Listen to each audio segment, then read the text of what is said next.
I am so delighted when tens and now hundreds of people are coming to me and saying, this thing that you said over here, like transformed my life. Or one younger man said to me that he reads a chapter, because they're not large chapters, as you know, in the book. They're small chunks, very small chapters. There's 66 chapters in the book. And he reads a chapter at every Shabbos meal together with his family. That is so heartwarming. Welcome everyone to the podcast Asay L'Charav. The purpose of this podcast is to bridge the gap between Rabbinin and Mashpiam and the Anash community. I am doing this with my friend Rabbi Bais Din, who is the menahel of several halacha and Hasidus projects. Thank you, Levi. Baruch Hashem is a zchus that I have the exposure to many prestigious Rabbonim and Mashpiam who are often not given a proper platform. This podcast, Asay L'Charav, will give a voice to these Rabbonim and Mashpiam to share their thinking, their hashkafa, Hasidus, a deep dive into their backstory to help uplift the entire community. Please consider subscribing, liking, commenting, and sharing, because that helps the algorithm bring it to more people, which changes lives and brings Mashiach. Grace and Yasher Koyach, Rabbi Jacks, Rabbi Avrohom Jacks, my dear friend. Going to give a brief introduction. Mikta Shvachi Befanov, as usual. I think this is our 10th interview, the podcast Asay L'Charav. So Rabbi Avrohom Jacks is an author and a business coach and a motivational speaker. Rabbi Jacks served as the Rav of Congregation Zichron Kedoshim, a modern Orthodox shul in Montreal, for 10 years. He was the rabbi of the Melbourne Hebrew Congregation for 3 years and worked on the Melbourne Bais Din for a couple of years. Today, he serves as the assistant rabbi of Congregation Kehal Yereim in Toronto. He is the author of Stress Less, which we're going to get into. Stress Less, Prosper More. Even while living in Toronto with such high rent. So if you're outside of Toronto, it's for sure shy. Conquer financial anxiety and invite abundance into your life. The book contains a life-changing 5-step framework for financial wellness based on Torah principles and bitachon. Within days of its release, this is quite fascinating, it achieved bestseller status, overthrowing one of my mentors, Dave Ramsey, and others to claim the top spot on Amazon's money and value list. Mazel tov. When he is not learning and teaching Torah, his first passion, Rabbi Jacks works with a growing list of business owners as a transformative business coach. The goal with every client is to increase their business revenues by 10 times within 24 months. He's currently my coach now as well, so I'll get back to you in 24 months to see where I'm holding, while at the same time teaching them how they can reclaim their lives and not allow their businesses to overwhelm them. Rabbi Jacks has over 30 years of experience as a powerful speaker, inspiring audiences across 4 continents. He combines his background as a pulpit rabbi and his MBA in innovation leadership to deliver meaningful, relevant, and practical messages to diverse crowds. Rabbi Jacks and his wife cherish their family, life, and service of others as the true foundations of success. Okay, that's going to be everything that I'm going to read from a piece of paper. But now let me tell you from my 2 cents about Rabbi Jacks. I met Rabbi Jacks about 5 years ago, and you'll see the proofs in the pudding from my personal experience. My income has not yet been 10x, but Amir Tashem, we'll give him some time. We just started. But together we founded Smichas Chaver Chabad and Halacha U. I'm a little upset that it didn't make it into your formal bio, which is now currently it's a halacha curriculum for Balabatim with over 1,500 weekly students and about 70 communities and growing in more than one language. And together we also founded Kolel Lerabonei, which is training the next generation of Rabbanei Chabad a organization for experienced Rabbanim and aspiring Rabbanim. There's over 120 full-time members there, growing in halacha in a serious way. Since then, Rabbi Jacks kind of got a little busier, and he was behind the scenes with some of our other projects, lelomdei, Project L'Kutei Torah, Kollel Aliba and Dach L'Nashim. But now Rabbi Jacks is becoming more available, so Mirza Hashem, we're going to bring him in more in a deeper way, be able to do more and more. Bezos Hashem Yisbarach. Yashikayach Rabbi Jacks. So this is a podcast Aseh L'Chorav, which is essentially I'm hearing from Rabbanim and Mashpiam. So in my understanding, we're bringing in Rabbi Jacks wearing both of his hats as an experienced Rav and a pulpit rabbi for many, many years.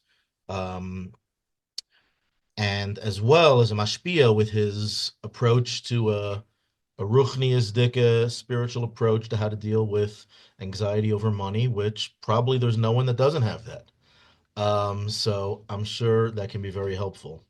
But I'd like to first start with your rabbi hat, if I may, and then we'll get into this wonderful, can I call it a sefer? Or I have to say book?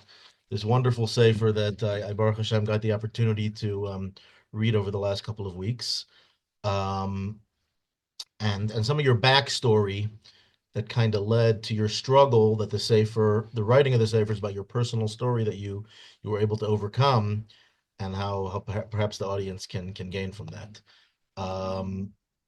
So welcome. Thank you, Rabbi Bassman. I'm so thrilled to be here, and I'm really looking forward to this. Okay. So we've spoken many times about your previous experience in the rabbinate, but maybe tell us about some of your, even in your book, you actually referenced twice your experiences in Montreal with some Malabatim. Tell us briefly some of your experiences in South Africa and Montreal, and how did the rabbinate treat you, and how did you treat the rabbinate? Some of my colleagues would say it's not really a job for a good Jewish boy. I think, it depends on the board. So the board is a huge, at least the shuls that I was Rav in, those shuls are, they were mainstream, modern Orthodox shuls that had boards, and there's another saying, I think, that's common amongst some of my colleagues, and that is that you take the most brilliant men, business leaders, community leaders, people whose heart is certainly in the right place, and you put them on a board, and I had a colleague who said he doesn't know what happens. The moment they get on a board, something goes wrong with their head, and they're no longer thinking in ways that make sense. There's something about putting people on a shul synagogue board that corrupts that relationship. So I think the boards that succeed that I've seen are those boards that view the rabbi as a partner in an endeavor. And it's a partnership of equals. They understand, of course, when it comes to the halachic side of the equation, that the Rav is the authority, but also that the Rav has devoted his life to the shul and to the progress and the benefit of the shul. And so therefore, those people who have that attitude, and they say, this is a partner that we can work with together, side by side, facing outward, rather than confrontational and facing each other, those boards succeed. And I can show you many, many examples, wonderful examples, where the boards have really worked with the rabbi and the rebbitzin as being their partners in the success of the shul. And then I can show you other examples where that hasn't been the case, where the board considers itself as being more like in charge of the rabbi, like over the rabbi, and the rabbi's boss, quote unquote. And those tend to not succeed and flourish as communities. If I can interrupt you for a second, because I think this topic is super interesting. to a lot of people, particularly in our audience. And I was actually just having a conversation with someone this morning. This topic of boards, it seems that Rebbe, or at least Merck, has had an interesting approach to boards where they very much hold that the rabbi should have veto power. Am I correct in saying that? Are you familiar with that sugya? Because what are your thoughts about that? Well, In other words, you really wear three hats, if I can say. We spoke about your rabbi and Mashpiam, but you're now in the business world, which is more, the Frierdiker Rebbe called it a David Amos, but being a balabas, you're in that world as well in some ways, coming from your background in banking and the laundromat business. So, what was the Rebbe's unique approach, and was it unique, and is there a way, even if the rabbi doesn't have veto power, to have a successful board? What's the eitzah? Because how can you know what the future is going to be? Essentially, the balabatim are going to run the show.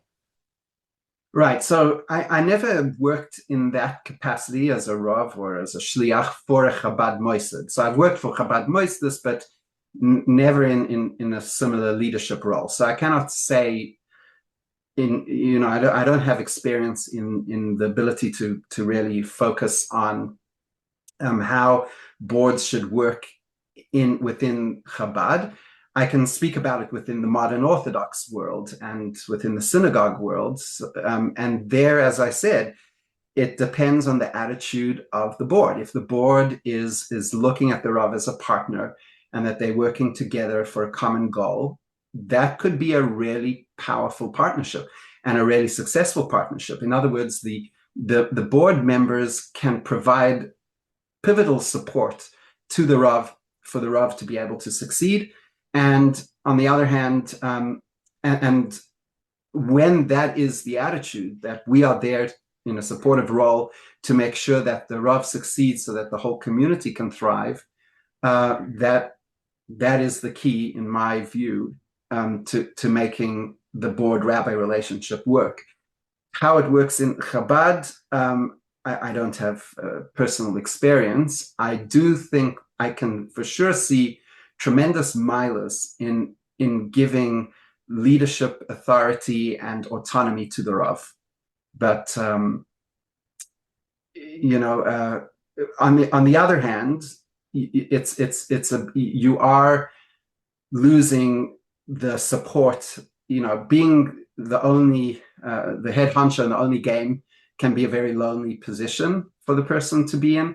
And I think that having the support of a board, when it worked well in my particular case, the board was tremendously supportive.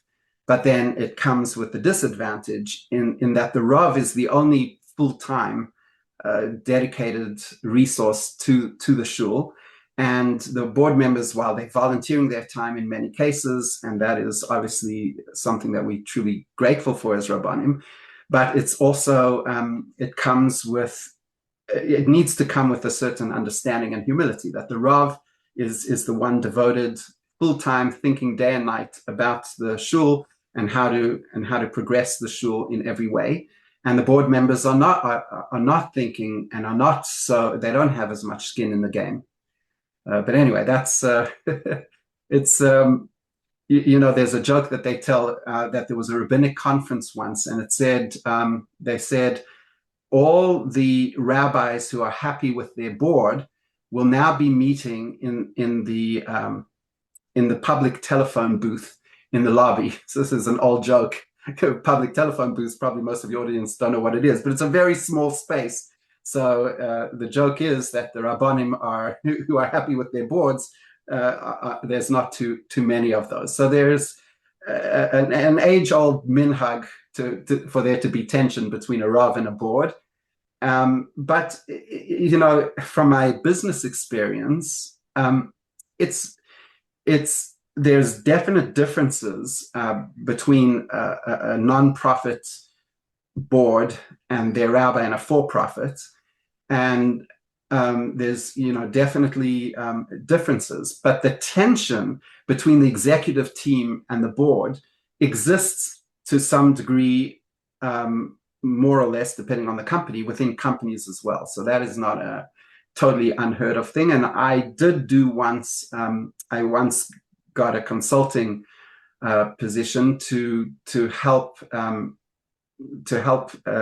tensions, to mediate between a board and their CEO.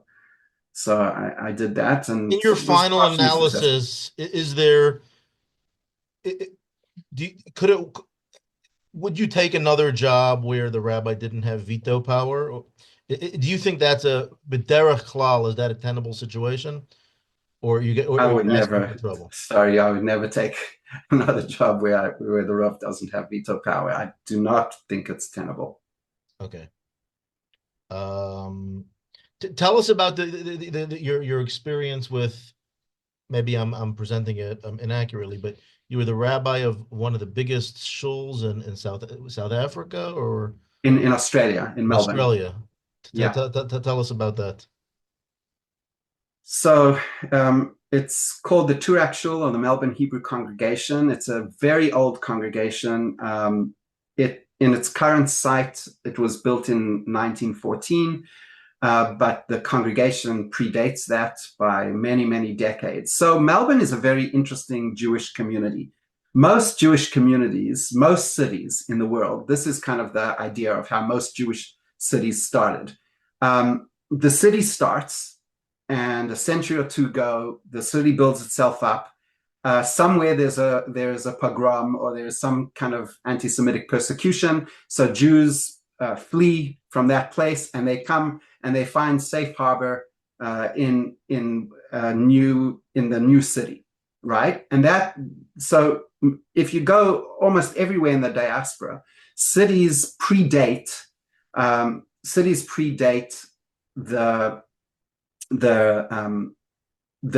Jewish communities that are in those cities. Melbourne is an exception. At the very beginning of Melbourne, the original leaders, many of the mayors, the people who came and found gold in Melbourne, a lot of them were Jewish. So the Jewish communities of Melbourne are as old as the city, and in many cases, or in several cases, some of the communities are older than the city itself. The community was constituted before the city was registered. So that's something quite unique about Melbourne. So it is impossible to separate Melbourne's history from Melbourne's Jewish community's history. They're very intrinsically linked. So a lot of people were very wealthy at the time, and they built a magnificent shul. I mean, the building itself is like stunning. It's hand carved wooden wood features right throughout, stained glass windows, a huge dome. It was an engineering feat when it was built in 1914. Unfortunately, they ran out of money. There was some kind of a recession started, and they ran out of money, and they owed the contractor £9,000 in 1914, which was like 9,000 British pounds was a lot of money in those days. And I saw some minutes, this is absolutely fascinating. I saw these minutes of the shul, and the minutes say that that they received a check from a certain Jewish patron who was an extremely wealthy gold magnate, and they received a check for £9,000, like unsolicited. He had mailed in a check for £9,000 because it was front page news on in the newspaper that was the generally read newspaper, not a Jewish newspaper. It was front page news that the Melbourne Hebrew Congregation had not paid their contractor $9,000, and so the contractor had stopped working because they were owed $9,000. And this Jewish man, read this in the press, and he sent it in to the shul. And the minutes record that they sent the check back because this gentleman was intermarried. His wife was not Jewish, and they didn't want to accept money from him because they felt like it was him buying the favor of the Jewish community. So they sent back £9,000 check, which is like millions of dollars today, right? They sent it back uncashed, undeposited, because they didn't want the optics of accepting money from somebody who had married out of the faith, which at that time in 1914, the community would not tolerate. So that's like one interesting. But there, I actually How many have, members in the shul when you were the Rav? the shul seats 1,400 people, and Rosh Hashanah and Yom Kippur were the only two times that the shul was fully, was full. The reality of Jewish wanderings and meanderings are that the Jewish community had moved closer to where the Jewish day schools are, which is outside of the environment, the neighborhood where the Melbourne Hebrew Congregation is.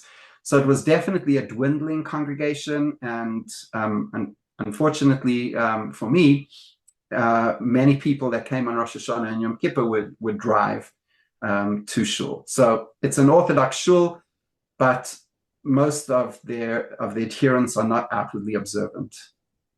So we have a lot of aspiring rabbonim and shluchim that are building communities, and it sounds like you had a bit of a not a very positive, what did you say, a rabbi is not a good place for a Jewish boy. What would be your two suggestions that you could think of for someone that's going into a community rav position, or maybe he's even not in an unofficial position, to be able to make the rabbinate great again? That's a great question. I think that if I would be telling my son, counseling my son how to approach this, so it's a very first of all, in most cases there are multiple candidates for the positions, and the person, you have to audition to be the rav. So it could be that the person's a very powerful orator, or they have some other characteristic that the congregation selects them to be the rav. And then there's a really critical period, a critical piece, that the person negotiates their contract and determines the nature of how the relationship will work, etc. And this, by the way, it's not only rabbis joining shuls, but it's any person who is accepting a formal position and there's some kind of a contract going into that position. So I think there could be the urge to not negotiate that contract carefully. I'm so happy that I was selected amongst the other candidates that of course I'm going to say yes to everything that happens. But I think that's a really critical period. Is that period where, okay, we want you to be, you're the man for the job. We want you to take the job, but we do not. And here's our contract, and quickly sign it. So I think that's the worst thing you could do. I think you have to stop. You have to reach out to people who are, to a person who's a bardas, who could help you read through that contract and understand what the consequences are down the road for certain clauses, terms and clauses that are in the contract. So I would say, really look at the contract very carefully, negotiate it. Don't feel afraid to negotiate it. And I would say also, don't negotiate it. Get somebody else to negotiate on your behalf. So if it's and you have to be delicate with this, but if it's presented in a way of, look, we have an amazing relationship. We've developed over these few weeks, months, however long it's taken, to select me as the candidate. So then I'm going to tell you, okay, what I want from you is, here's a person who I respect very much. He's not going to be emotionally involved. He's going to be an objective observer, an objective, and I want this person to negotiate on my behalf. So you remove yourself from those negotiations, which could be quite contentious. You're discussing salary, etc., and if it's me saying I want more, that could be perceived as being greedy. If it's an impartial observer saying, well, based on this information that we see, in the marketplace, you're actually you're underpaying them or whatever. There could be, that person could negotiate in a much less emotional way and with more clarity than you could negotiate on your behalf. So this may not always be possible or feasible, but if it is, put somebody between you and the board during those negotiations. And by the way, I have served not in the rabbinate, but in other capacities. I've helped people with their employment contracts and agreements where I've taken that role. So it's not an unheard of scenario where somebody stands in an impartial third party, represents the person who's doing the negotiation, and they do the negotiation on their behalf and come to an agreement, and then the person obviously will sign and approve that agreement. Oh, interesting. So don't rush into it and find someone to represent you.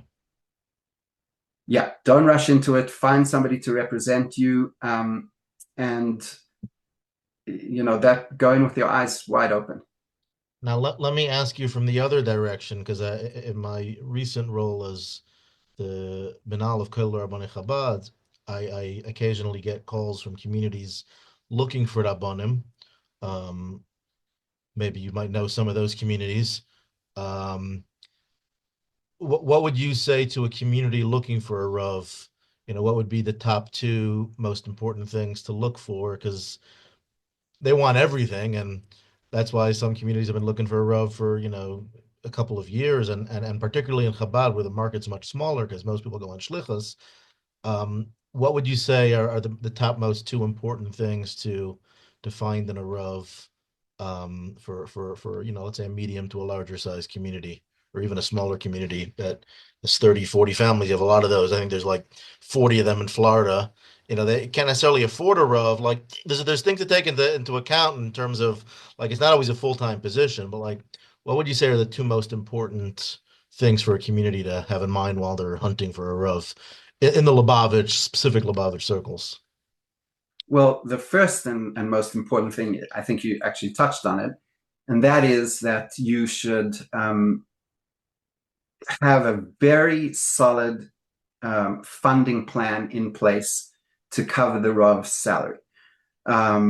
If you're going to bring out a Rav to your community, then that is a responsibility the community is taking upon themselves to look after the Rav, and you have to have a real plan, not some pie in the sky, but something real on how you are going to cover that salary, what the salary should be, and how you're going to cover it. Who are the balabatim that are going to give the lion's share of it?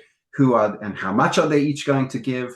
How much is the community in like a kind of a community tax or membership fee? How much are they going to contribute towards it? And it has to be so that the Rav does not have any financial anxiety. Otherwise, you could read my book, of course. But barring that, you want to make sure that the Rav has a consistent salary, that he's paid on time, and that there's a plan to make sure that continues in perpetuity. So that is very important, like dine mamanis, so to speak, from that perspective, so that the Rav can be totally free to devote himself to the needs of the community. That is one thing, one of two things. The other thing is, I would say, in the initial stages, it's probably going to be a small group of people that are going to reach out and recruit potential candidates for the position, which is fine, and that helps. That is the way to do it in terms of doing it in an efficient way and in a good way. I would make sure that the criteria that small group of people is using to filter potential candidates is very transparent. So you want the whole community to know, this is what we're looking for. This is what we're looking for in terms of learning. This is what we're looking for in terms of personality, in terms of availability, in terms whatever. And the more details that you can put together, the better in this. And those details, the metrics that you're using, the filters that you're using to look for a Rav should be well dispersed amongst the community, that everybody knows what this search committee, which criteria they're using to find the Rav, and that everybody has buy-in. You could almost vote on those criteria. Like you could ask the community to rate them, from 1 to 10, what are the most important things for you? And that's got to then drive the search committee. The criteria that were not made up by them in absence of the whole community, but were made up by the entire community. Because already what you're doing is you're getting buy-in right from the beginning. You're getting buy-in from a broad spectrum of the community, because people have all had input into what those criteria are, what is important for us in a Rav, etc., for our community. Obviously, Yerushalayim, and there's certain non-negotiables, but does the Rav have to be an amazing orator, for example? Is that a lower priority skill? And get everyone's buy-in, so that you kind of, as much as possible in a Jewish context, you're getting everybody on the same page as much as possible. And then the search committee should filter through that. Once they have a couple of candidates, then again, it should be opened up, as the Rebbe demanded, to a democratic vote. And the community has to agree that this person is the one that they want to be their Rav. And again, it's all about getting buy-in all the way through that process. Interesting. What, as a community Rav wearing so many different hats, what would you say is required in terms of continuous education and learning for the Rav to be able to stay fresh?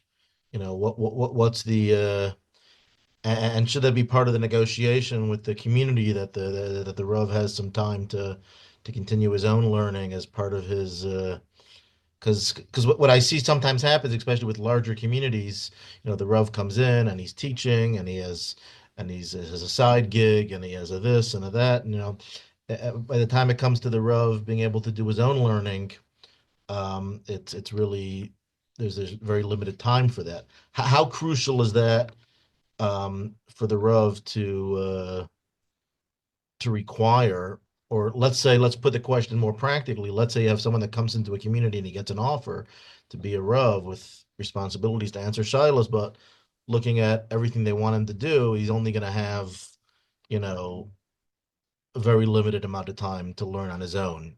Should he decline that offer? I don't know how you can be a Rav and not have a Seder every single day, a serious Seder in learning halacha constantly. So at least like halacha. And if you're a Chassidish Rav, Chassidus, obviously, you have to have kviyas for those things. So, I kind of like, in my mind, put it like this. I think a Rav has to have almost 3 modes. The one mode is the discipline that they have on themselves. And that discipline has to be without compromise, meaning the Yerushalayim of that Rav, the Hidurim that Rav holds himself to and, keeps himself, the conduct of the Rav, it has to be beyond reproach. It has to be the highest standards, and the Rav has to be unrelentingly strict on his own self. That's one mode. Then from the pulpit, so to speak, the Rav has another mode, and that is to the greatest extent possible inspire his community to keep Torah mitzvahs and have Yerushalayim at the highest level possible. So that's an inspirational teaching mode, where with understanding of where his community is, so it's a lower level, It's not at the same level as the Rav demands from himself, but to be a source of inspiration. So to say, this is the highest level of halacha. Here we see it. I'm going to present to you, this is the greatest, the highest standard. Maybe, the Rav says, not everybody who's listening to this message is ready for that high standard. I understand that. I empathize with that. But the standard, I'm going to inspire you to reach that standard. So that's what the Rav pushes, that whole, the second mode. And then there's the third mode, where the Rav is answering a shaila to an individual or counseling an individual. And there, it's like almost a 180-degree turn. There, the empathy is the main thing, and the discipline is much less. So the Rav has to truly understand that person is asking the shaila, where are they coming from? Where are they at? And not to demand an unrealistic thing. So you would see three things, and it's not really a contradiction.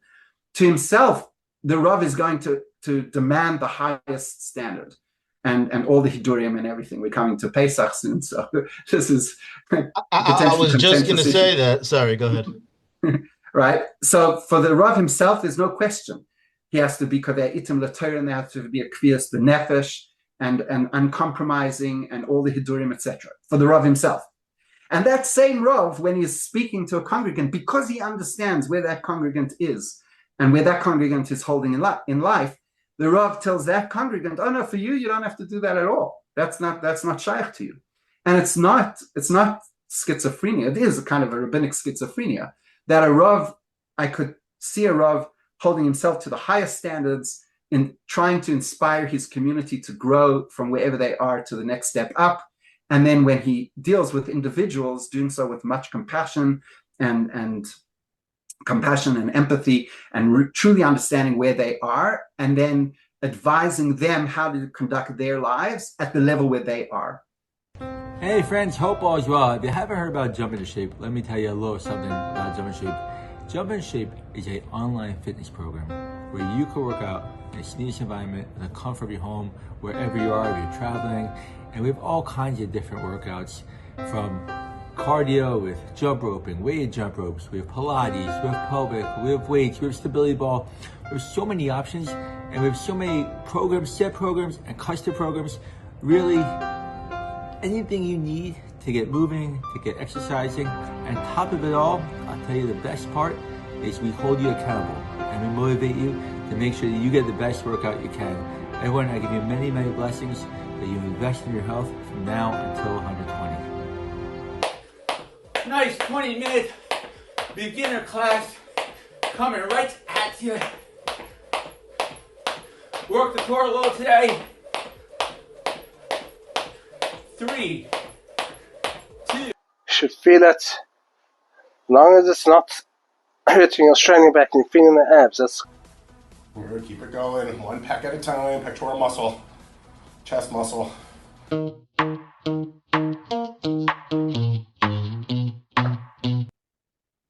Is there, this is a bit of a tricky question. Don't throw virtual tomatoes at me, but in my the contradiction, between I just one of my sholim sent me a meme today, which had a like a monster screaming and said, that's the way lubavitchers teach Pesach amongst themselves. And then there's this little gentle little puppy, the way we teach Pesach to the world. This was someone that was obviously very traumatized by the chumras of Pesach and so on and so forth. But I find that Rabbanim, it seems to be a demeanor thing as well, not just in terms of personal chumras. A Rav that just has a softer demeanor to them will be able to better understand and be more sensitive to the needs of someone else. Certain people just don't have that touch to be able to just know what not to say. But the more complex piece of my question is, it seems sometimes someone that's really working on the avodah of chumrah, it becomes often very hard to translate that into the avodah of koyched Torah adif. So oftentimes, and it's not always like this, but sometimes people that are either by nature or by Yerushalayim so strict with themselves, it becomes challenging for them to then find leniency for someone that needs it.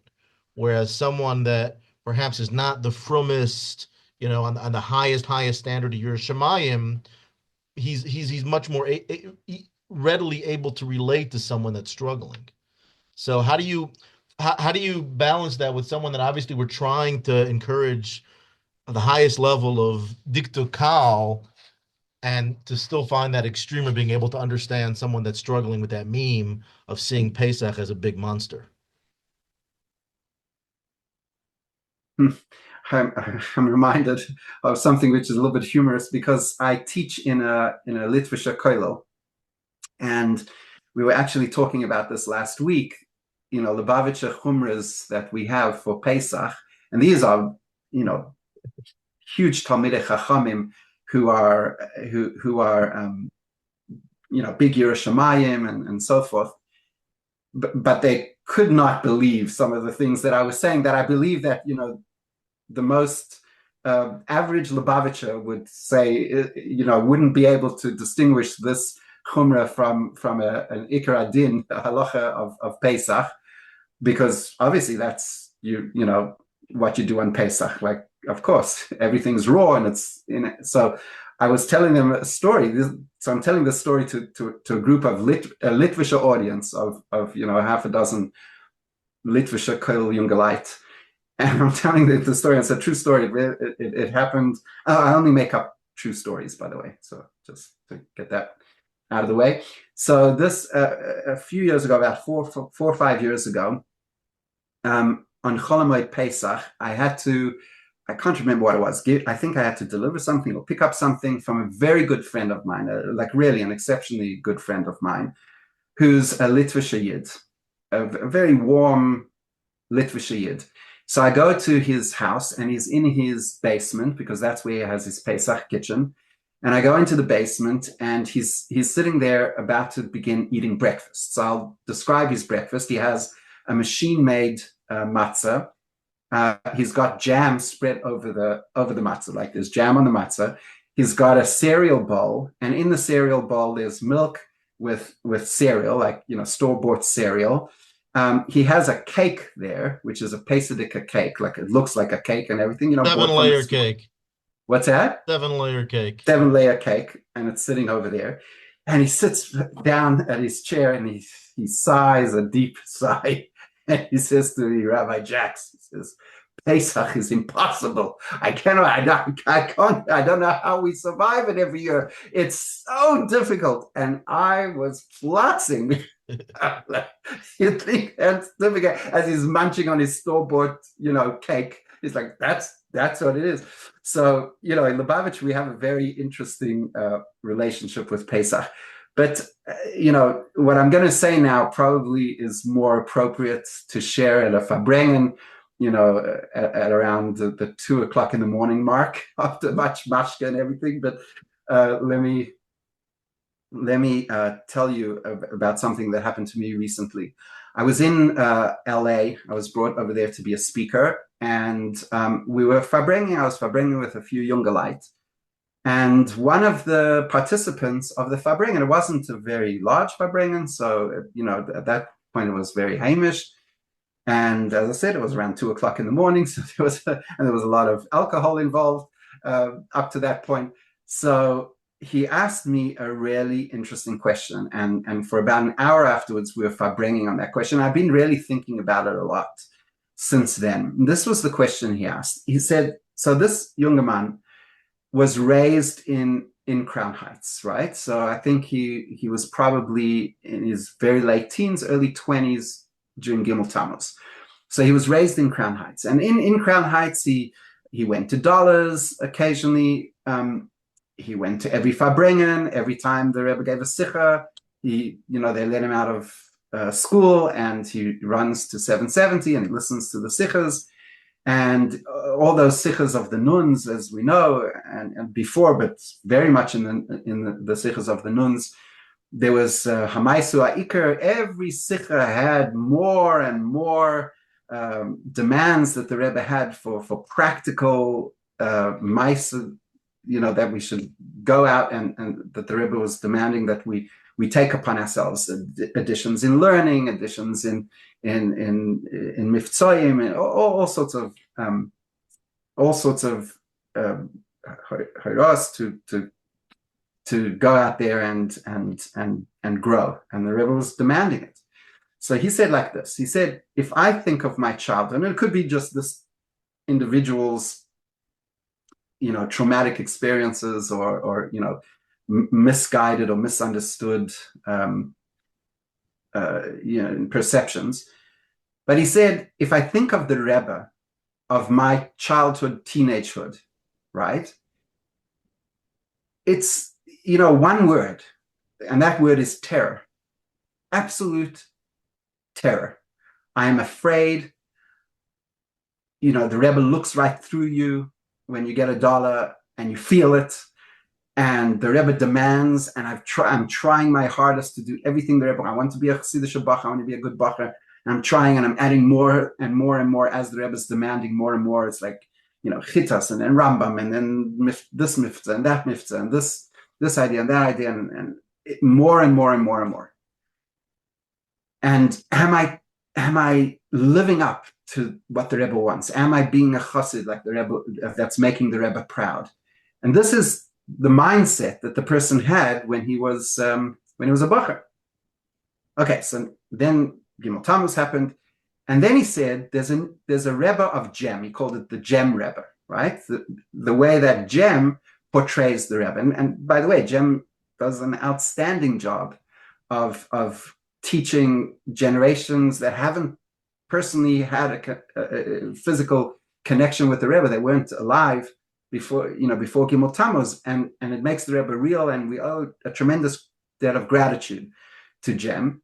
But obviously, Gem has a huge audience, and they do a phenomenal job of presenting it in a way that it, presents Chassidish concepts and sugyas and ideas and the Rebbe's teachings in a way that is brilliant and palatable to our generation, to a post-Gimel Tammuz generation.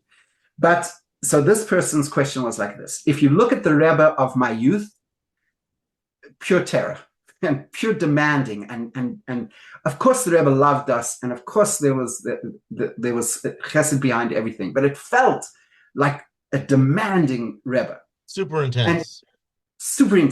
And you compare that to the Gem Rebbe, like how the Rebbe is portrayed in Gem, and Gem portrays the Rebbe as this benign, compassionate, loving father. Every story, every sikha, show the love seeps through, and they show that angle of it. So who's the real Rebbe? That was the question that he asked, right? At 2:00 in the morning at a Chassidish Farbrengen, which is probably a more appropriate forum than this to ask such a question. 2 p.m. over here as well.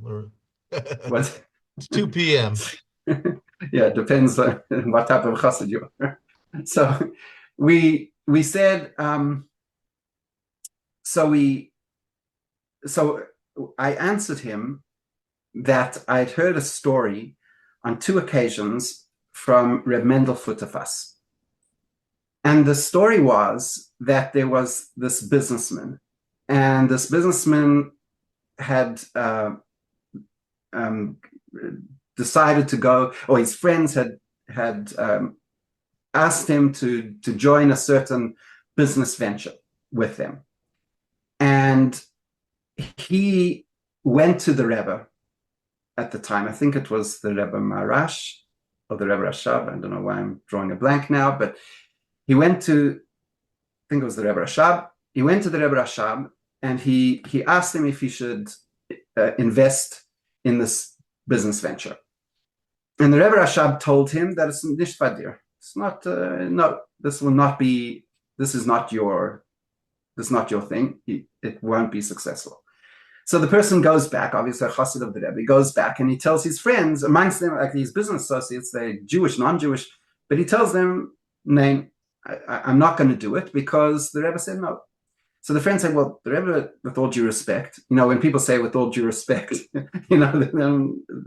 what they say next is not going to be so respectful. So with all due respect, he's not a businessman. He doesn't understand. This is a once in a lifetime opportunity. It's bigger than Bitcoin. They have all the business reasons why this is a risk-free, tremendous upside potential investment. So he goes back to the Rebbe, and the Rebbe says no, and goes back to the Rebbe again, and the Rebbe says no 3 times. But then his Yetzer Hara gets the better of him, and he cannot withstand the temptation, and he takes almost his whole life savings and he invests it in this venture.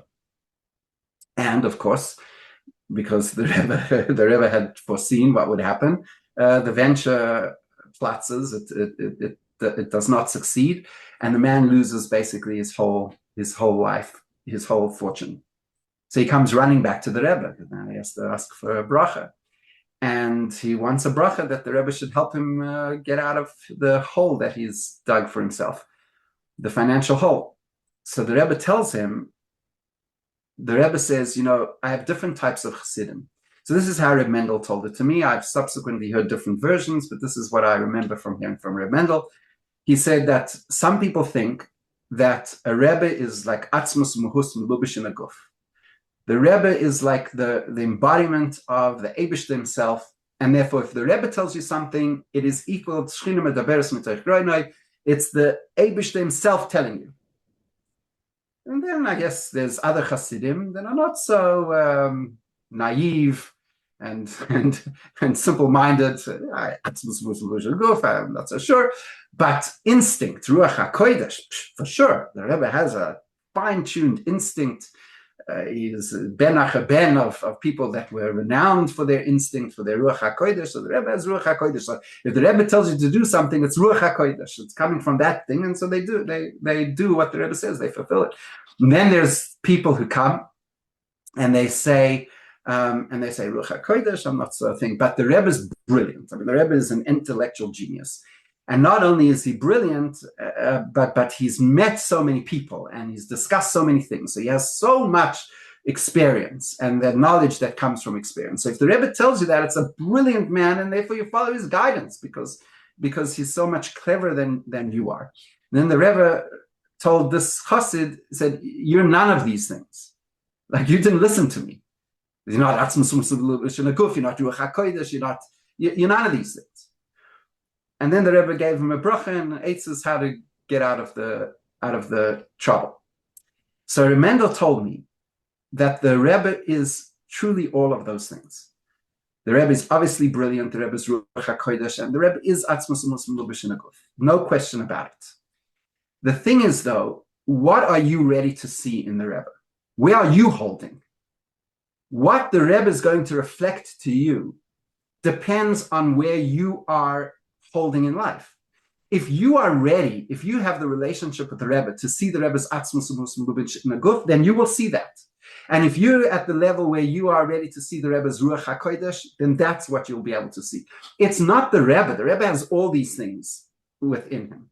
It's the chassid and what the chassid needs to see and is able to see at that point in life. And so I told this younger man, maybe that's the answer. Maybe prior to Gimel Tammuz, that demanding Rebbe, that intense Rebbe, was what we needed to see. And I believe there's still people today who need to see that Rebbe and to need to be inspired by that Rebbe. But maybe Jem is addressing an audience where they have where that audience has they're not ready for that level of intensity, so they're going to see a different perspective. And because that is such a primary channel for how we relate to the Rebbe in this door, I would say that maybe this is the then b'hashgacha pratis. This is the kind of relationship we have to have. But it doesn't mean the Rebbe is everything. The Rebbe's everything is inside the Rebbe, and at different times in our life and in our spiritual journeys with its ups and downs, we might need to see a different facet of the Rebbe at a certain point, and Hashgacha Pratis will give us that facet of the Rebbe. I think that that's an excellent segue into getting into our main discussion regarding your sefer. I think that one of the ways that I have seen Mashpiam and Rabbanim connect with their audiences and talk to our Dar, which is much more sensitive than even the Dar of 10 years ago, which could very well be Bashkacha Pratis, why we're seeing that type of Rebbe. Maybe we're not necessarily Kalim for the intensity of the mems and the nuns. So I find that the Mashpiam that are most successful relate to their audiences by personally being vulnerable with their own struggles, which I found very fascinating. I'm just going to read a paragraph or two from the first chapter of your book, where you basically were talking about how you were a sleep champion. And then from there, in my early 40s, my financial world unraveled. Shortly after I purchased an expensive home, I lost my job, leaving me teetering on the precipice of economic ruin. I was over $2 million in debt, had 6 children in private school, and had no income. My financial troubles seemed to press down on me like a vice, squeezing every ounce of tranquility from my existence. Suddenly I, the former sleep champion, Rabbi Jacks, was not sleeping in the least bit well. Instead of restful slumber, I would lie in bed staring at the ceiling with my mind racing. My thoughts were filled with never-ending lists of what-ifs. What if my car broke? What if a medical emergency struck? What if the school expelled my children because I couldn't afford the tuition? Each what-if made it harder and harder to breathe. Above all, the whispered dread was that I might never crawl out from under the mountain of debt. Last paragraph here. In addition to the relentless panic, there was the shame of it all. I couldn't shake the feeling that I should have been more responsible with my finances and better prepared for this slump. Yet, even in these darkest moments, a stubborn belief remained in me that I can get out of this. So I guess a couple questions. Do you feel that, how vulnerable should rabbis be and Mashpiam be with their Talmidim? Do you believe vulnerability is appropriate, and where would you draw the line? It would depend on context. I could see. So first of all, I think there's been a number of attempts to measure this, and I think the studies definitely show how if a person comes to an audience, whatever that audience is and whoever that person is, and they come like, I know all the answers, I'm not struggling like you, and they look down on their audience, it creates distance. While if you come and you say, I am coming to you as one of you, as a person who's experienced the same that you've experienced. I just heard a TED talk recently, and they were saying that there's this principle that a lot of advertisers use, marketers use, which is that you want to make things new, you want to make things novel. So you want to say, and that is the number one word. By the way, if you look at all of advertising, all the text, all the copy of advertising through the last 150 years, you will see that the number one word that is used is not buy or free or cheap or any of that. The number one word that's used is new, right? Because marketers understand that we as human beings have a need for something that's new. But then on the other hand, we have a need for that which is familiar.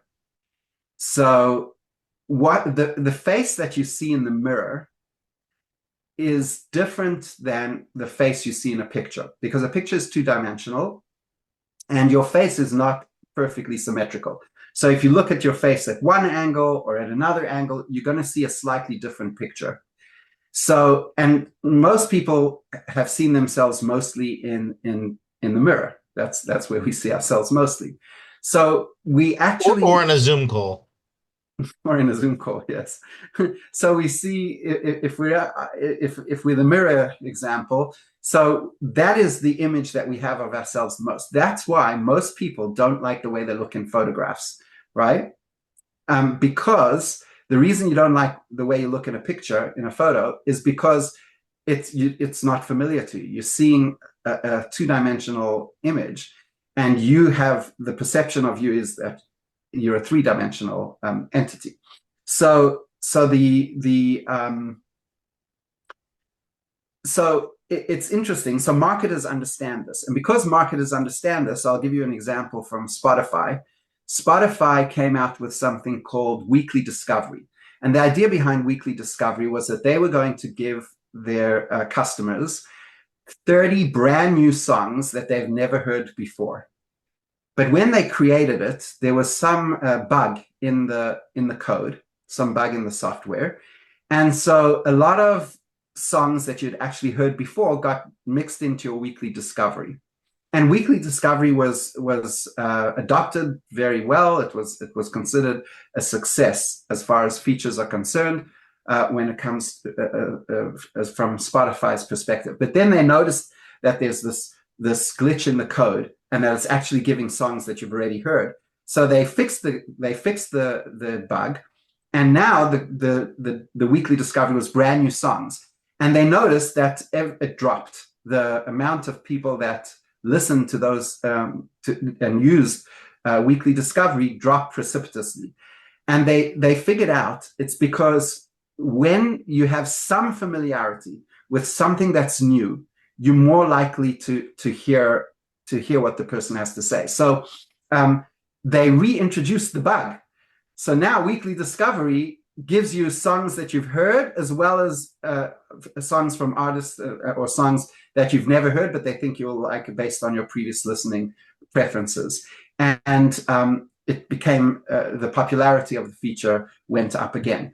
So a lot of marketers realize this. And by the way, if you're debating somebody, if you're a Trump supporter and you meet somebody who's a Biden-Harris supporter, and you want to debate them, the worst thing you can do in a debate, from a debate perspective, the worst thing you could do is attack the first principle beliefs of the other person, right? So if they're a Trump supporter and you're a Harris supporter, and you go to that Trump supporter and you say, and you attack some fundamental, conservative principles that Trump stands for, like smaller government or whatever it is, then you'll immediately get that person's back stuck up, and they're not going to listen to you.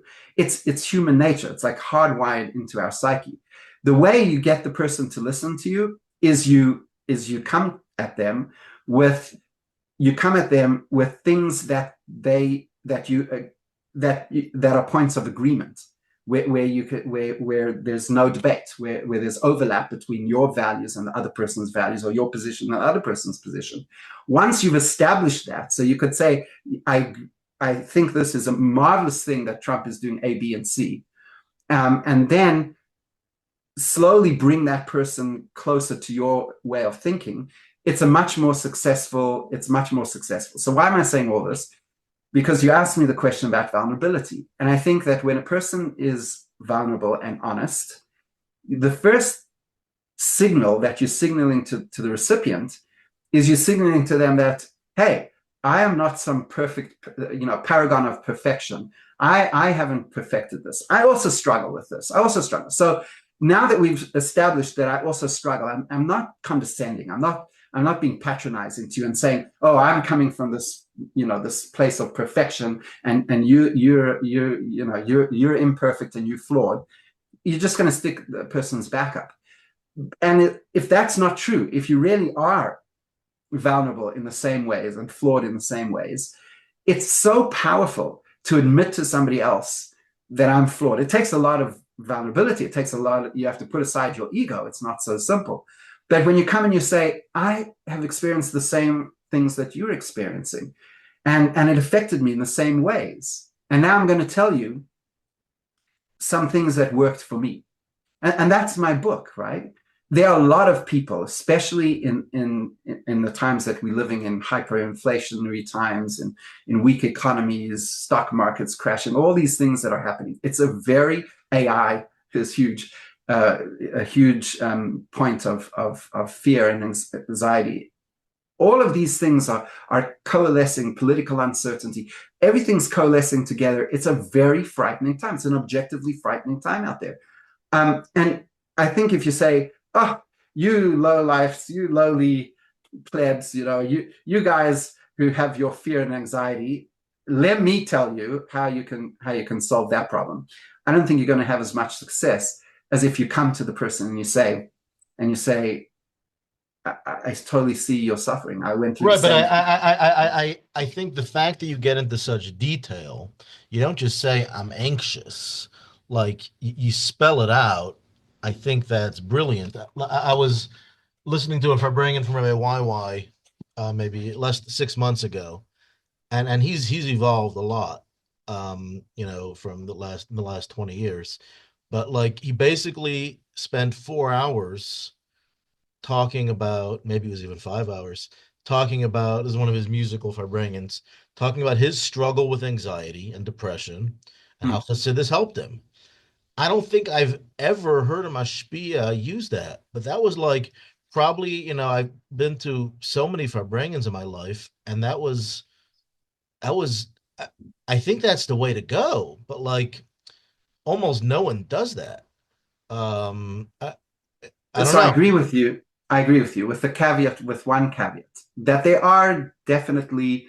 So I think, first of all, I agree with you, because I think that, to me, when I was, throughout my life, certainly when I was in yeshiva, there were two styles of Farbrengens, right? There was the Farbrengen where the Mashpia spoke, and the Mashpiam, the Talmidim, soaked it up to, more or less of a degree, right? And then there were a few Farbrengens where it was just Bochrim. There was no Mashpia, and those were less successful. Like in general, they had a lower success rate. But when they were successful, those were the most transformative Farbrengens that I experienced, where Bochrim could say, I am really struggling with this, or I am really confused about that. And another Bocher could say, you know what? Totally me the same thing. And you could work to get, and that level of like vulnerability, those created, like I said, transformative Farbrengens that were life-changing for me. Do you feel that like a Farbrengen where the Mashpia is speaking to a large crowd and starts getting vulnerable, that's not appropriate?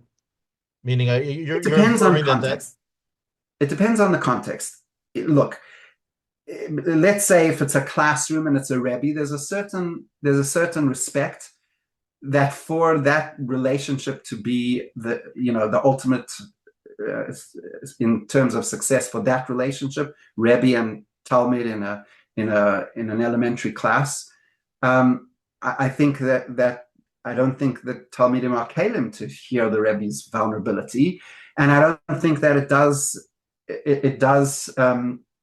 I don't see that it has too much advantage in certain contexts. So I see it could be destructive. It could break down the healthy structures that are, that the Rebbe has to be here, the Melamed has to be here, and the Talmud has to be here. And I think that breaking that down, like breaking down those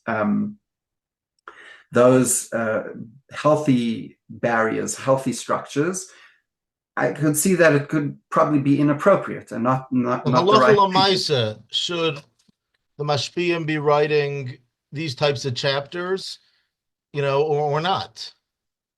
Let's say, in other words, you're not talking about an age difference, Talmidim, 10-year-olds versus a 50-year-old Rebbe. In other words, could an argument be made that today's Dor needs this, even though it might not be appropriate, or what would your recommendation be? Should we be getting vulnerable, yes or no, to the degree that you got in chapter 1?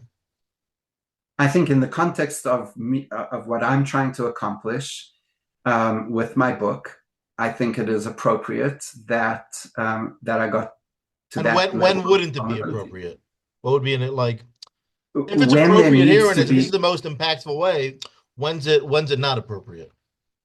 well, let's turn to halacha, for example, and see if there's an example here in halacha. It is highly halachically inappropriate for a child to call their parent by their first name, right? It's inappropriate in my view, and also according to halacha, for a married man to call another married woman or a woman who's not his wife by her first name, right? It is proper and appropriate in halachic terms to call her by a last name. So what I'm saying here is that you see that there are examples where creating like a kind of a distance is a healthy, positive, and halachically mandated reality. However, there are times when a person has to, when becoming vulnerable could be since I referenced my buddies in the Kollel, my Litvish buddies, so we were also joking a few weeks ago about how there are people who are amazing and very successful bachrim. And the definition of a successful bacher is the Rosh Yeshiva says something in his shir, and the bacher slugs it off. The bacher has like a way like, wow, that what about this mission over here contradicts what you're saying there, right? And if the bacher is successful in attacking the logic of the Rosh Yeshiva and everybody else is admires that bacher. So that's a wonderful trait. If you want to be successful as a bacher, to show how. So, but when that bacher then gets married and he comes home, and his wife, has a very difficult talk with him and tells him something that's like hard for him to hear or whatever. So then to say, well, and to use your thumb, like, well, in that context, and you did, and that works very well in yeshiva. It does not work so well in marriages. So again, it's a question of context. I think that for spouses to be vulnerable with each other has a place. But then I'm not advocating for there to be no masculinity and no structure and, let's say, gvura within the relationship. And I say gvura, I mean, there's a certain I think society has moved is so afraid of what they call toxic masculinity that they've kind of taken away what makes a male, like the good parts of it, right? They've made men very effeminate, and I don't think that is healthy in a family, and I don't think that is healthy in a society. I think that you need strong healthy male role models. You need beautiful, nurturing female role models, and children thrive when they see those two role models, and society thrives when there's those role models in the world. However, it doesn't mean to say that there cannot be times in a relationship where it is healthy for a man to be vulnerable, and for that matter, healthy for a woman to set boundaries. So I think I'm not giving you a black and white answer. I'm sorry, but I think because it is context-based, it is gray, and there is definitely place for vulnerability. There's definitely place for a certain degree of aloofness, and it depends on context. I think nobody has to admire me or respect me or look up to me. I want to be vulnerable, and I was there at the beginning of the book because I want to show people that you can come from a really dark place financially, and at least in your attitudes towards finances, and using the tools of bitachon and the tools that I mentioned in the book, you can really lift yourself up. And I felt if I'm just going to preach from the pulpit, like write a preachy book, it's going to have a lot less of an impact than if I get into the weeds and with the person and say, I'm here with you. That was my struggle. this is what I found helped. I joke that I didn't really do much research for this book. I did much more me search. And what I mean by me search is that I tried things, and so did they work for me? Did they help me? And if they helped me, they got into the book. And if they didn't, they didn't. So a lot didn't get into the book, because even though it came up in research, it didn't work out in me search. So, and I can tell you, sorry, go ahead. And I can tell you that, Baruch Hashem, the feedback that I'm getting from this book is so heartwarming and so fulfilling for me. I am so delighted when tens and now hundreds of people are coming to me and saying, this thing that you said over here, like, transformed my life. Or one younger man said to me that he reads a chapter, because they're not large chapters, as you know, in the book. They're small chunks, very small chapters. There's 66 chapters in the book. And he reads a chapter at every Shabbos meal together with his family. And just hearing that, and another younger man came to me and he said, I disagree with the fundamental premise of your book. And I thought, I'm about to get like a really bad review here. He said, the fundamental premise of your book is totally wrong. I'm like, okay, tell me, what did I do wrong? So he said, you call this a book about conquering financial anxiety. That is totally wrong. It's a book about life. And I was like, oh. And he said, because the things that you are saying over here, and he said, like, I'm discussing it with everybody at work, and we're talking about it, and it's generating a buzz. That is so heartwarming. But none of it comes to this story that I'm going to tell you now. A woman in Australia bought my book, and she sent me an email. And the email said as follows: I am consider myself my whole life as being a very spiritual person, but not a religious person. And I never thought that Judaism has spirituality. I knew Judaism as a religion of rules and don'ts, and that was Judaism for me. But after reading your book for the second time, she read it through twice, she said, it's opened my eyes. So I joined a class at my local Orthodox shul in my area, and I'm going once a week, and I'm learning about Judaism, because I'm giving Judaism another chance, because maybe Judaism has spirituality too. Because your book had spiritual things which I've always known and I've always intuited are the things that resonate with me, that make perfect sense. And they're your book. So I think if that book brings this lady back to Yiddishkeit, back to Torah mitzvahs, the 7 years that I spent working on this book are totally worth it, just for that one thing. This podcast is sponsored by Kollel Lerabonei. Revolutionize your limud chassidus. Join over 200 shluchim and anash that are taking their limud chassidus to the next level. In Kollel Lerabonei, you have expert Mashpiam, Rabbi Farkash, Rabbi Yosef Klein, Rabbi Yitzchak Coffin, numerous guest Mashpiam that learn chassidus in a unique way, broken up by sugyas. Every 2-3 months, we take a new sugya and we dissect it from its haskalah to its avodah, level by level. For bringing on the sugya, discussing the avodah aspects of the sugya, the practical application of the sugya. Schedule a conversation today with the Menal Poyel or Paltiel and learn chassidus like you have never done before.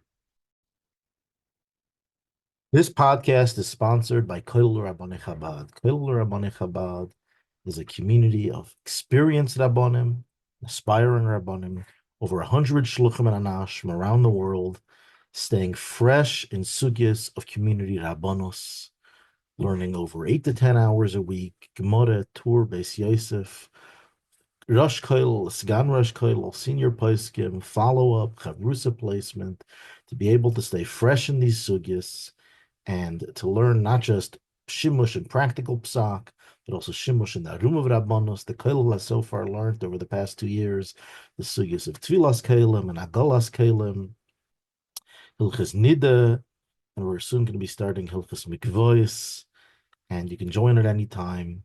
Schedule a conversation with the Rosh Kollel today, at Kolel Lerabonei chabad.org.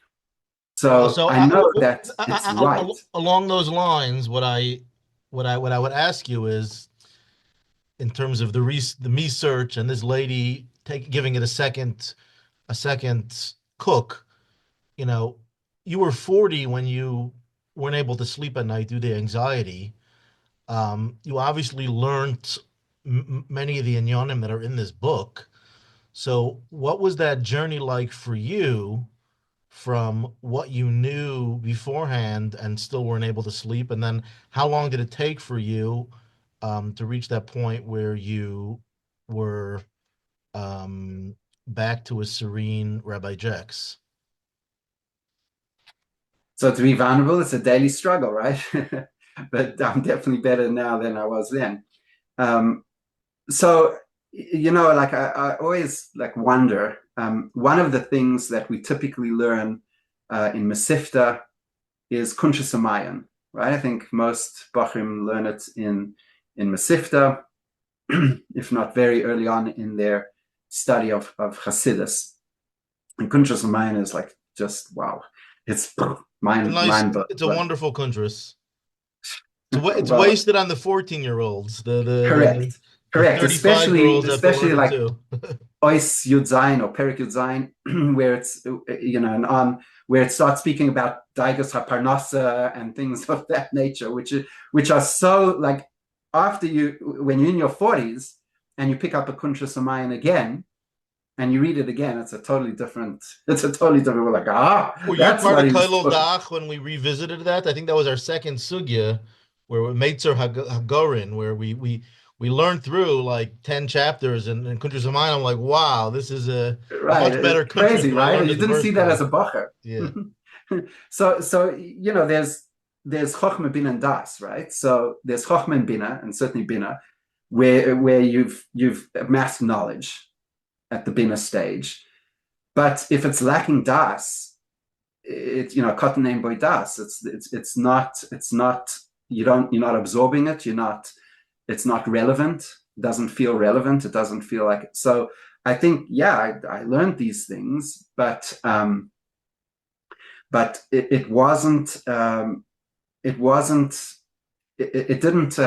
didn't impact me in a way that, this is like real life, this is relevant. And then when I was in my 40s, at the point which I describe in the book, then suddenly it was relevant. So suddenly Shar Habitochon, which if you want, I can tell you a really interesting story about how I got to learn Shar Habitochon. Do we have time? I can. Yes. So this was the story. I was in business in Australia, and I was traveling a lot to China. So it's kind of an interesting thing. A story within a story. I was traveling a lot to China at the time on business, and mostly I was in Shenzhen. That was the place in China that I went. That's where my suppliers were, and so I'd go there, and I was very careful to always be back in Australia for Shabbos. So I would leave on a Sunday or a Monday to go to China, and I would come back on a Thursday. So I never wanted to be in China for Shabbos, and I went dozens of times. And then one time was a particularly pivotal moment in the business, and I needed, and I felt like I really needed a bracha from the Rebbe. And I looked in the Igros, and the Igros was that you should go to Shanghai. It was about printing books in Shanghai, and while you're there anyway to print books, you should be Meifetz Chassid, you should spread Chassidus, and so forth. So I was like, okay, I felt that was, even though I didn't know that I had business in Shanghai, but I had to spread Chassidus in Shanghai. I don't know what that means, but we'll see. So I called up the shliach over there, and I said to the shliach, you don't know me. I am happy to get people to vouch for me. I can speak. I'm a speaker. Please let me speak in your Chabad house, because I feel like the Rebbe wants me to do that, and I'm not asking for any money. I'm flying to to Shanghai by myself, and that's all right. Okay. So the person said, the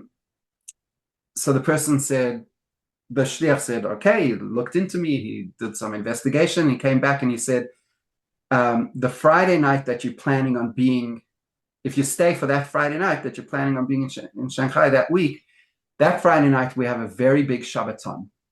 And it's a Shabbaton for people in the garment industry.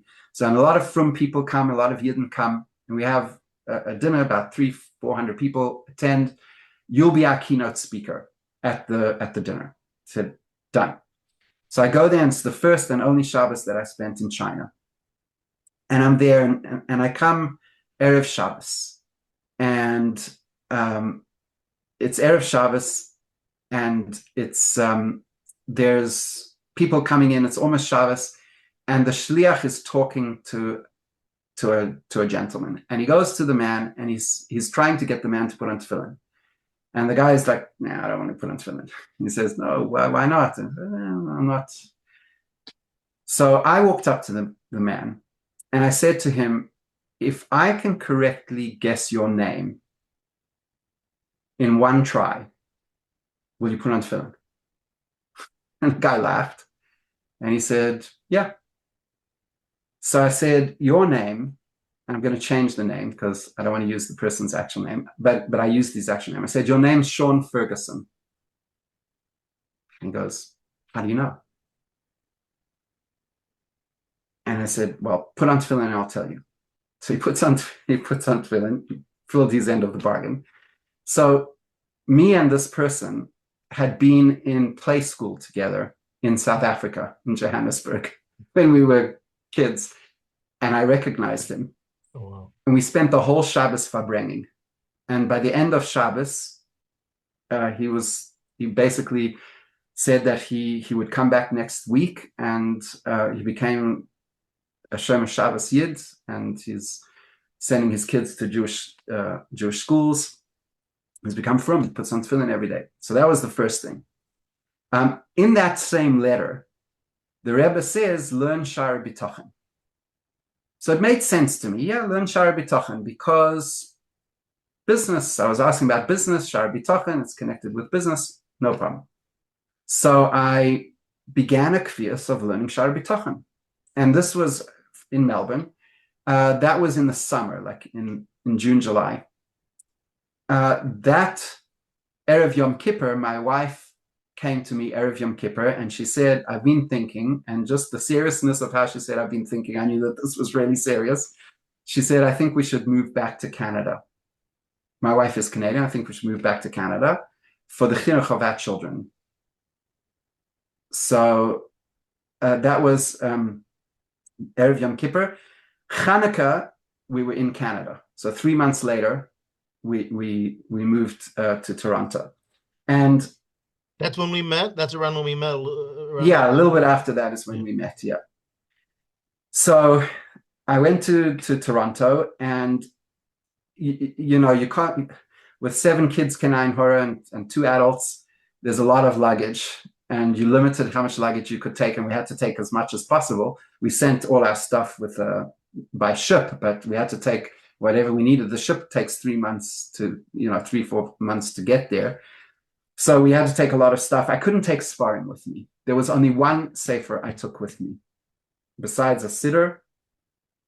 Yeah, besides a siddur. Chittas and a Rambam. Chittas and Rambam I had on my phone. Okay. And so I took a siddur, because you need that for Shabbos or whatever and stuff. The only sefer I took with me was Shar Habitochon. Okay, now that was July, like just before, maybe June. Which version do you use? Which version of Shar Habitochon?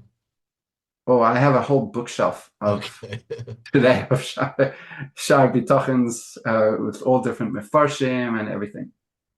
So that's my part of the story. Now I'm going to tell you another part of the story, which obviously I didn't know. There was a Yid here in Toronto who's a real doer, like a real Chassidish Yid, a Chassidish younger man, and he's a doer. He's like, everything that needs to get done, you give it to him, he does it, right? One of those those characters. All the Hidayish that have been Tafshin Nun, he's taken care of. He's doing every day. Yeah.